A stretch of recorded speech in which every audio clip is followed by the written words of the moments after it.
എല്ലാവർക്കും നമസ്കാരം. വർണ്ണം പകിട്ടാറുന്ന ലോകത്തിന്റെ വിശാലതയിലേക്ക് പറന്നുയരുവാനും ആസ്വദിക്കുവാനും വെമ്പൽ കൊള്ളുന്ന കാലഘട്ടമാണ് കൗമാര കാലഘട്ടം. ഈ കൗമാര കാലഘട്ടത്തിൽ എല്ലാ നന്മകളുടെയും തിന്മകളുടെയും സ്വാധീനം നമ്മുടെ ജീവിതത്തിലുണ്ടാവും. കൗമാര കാലഘട്ടത്തെ ഏറെ കാർന്നു തിന്നുന്ന ഒന്ന് തന്നെയാണ് ലഹരി. ഈ ലഹരിയെ തിരിച്ചറിയുവാൻ നമ്മൾ ഓരോരുത്തരും ആഞ്ഞു പരിശ്രമിക്കേണ്ടതായുണ്ട്.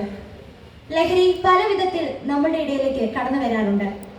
ആദ്യം തന്നെ ലഹരിയുടെ പശ്ചാത്തലം, ലഹരി വിദ്യാർത്ഥികളിലേക്ക് കടന്നു വരുന്ന സാഹചര്യങ്ങൾ, അതിന്റെ ലക്ഷണങ്ങൾ, എന്താണ് പ്രതിവിധി എന്നതൊക്കെ നാം അറിയേണ്ടതായുണ്ട്.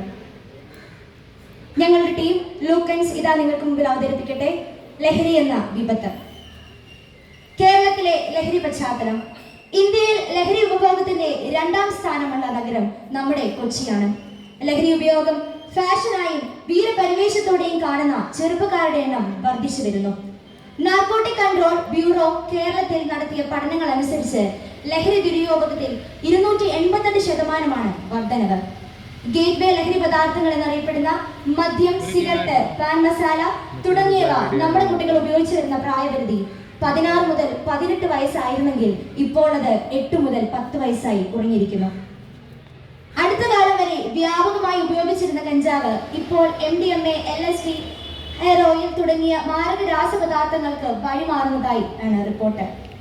ഇവയുടെ ഒറ്റ തവണത്തെ ഉപയോഗം നിമിത്തമാണ് പല ചെറുപ്പക്കാരും ലഹരിക്ക് അടിമകളാകുന്നത്.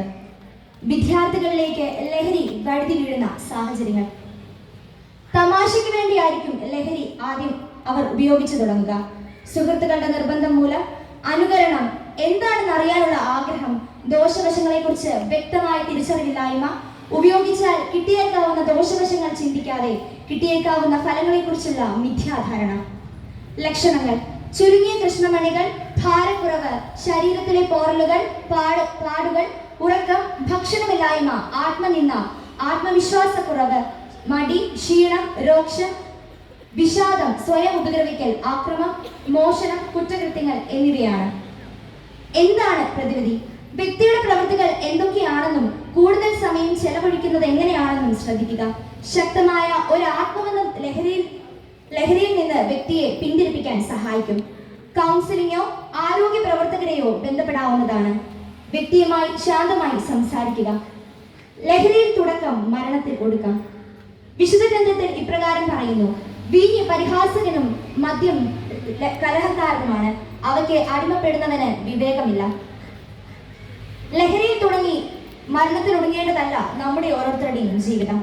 യുവത്വമേ, നാടിനും വീടിനും ആശ്രയമായ നീ ഒരിക്കലും ലഹരിയിൽ എരിഞ്ഞടങ്ങേണ്ടതല്ല. ഭാവി തലമുറയുടെ വിളക്കാവും. ആ പ്രകാശത്തിൽ ശോഭിക്കട്ടെ പുതുതലമുറയും. മാറ്റത്തിന് തുടക്കം കുറിക്കുവാൻ ചുമതലപ്പെട്ടവരാണ് നാം ഓരോരുത്തരും. So let's start together.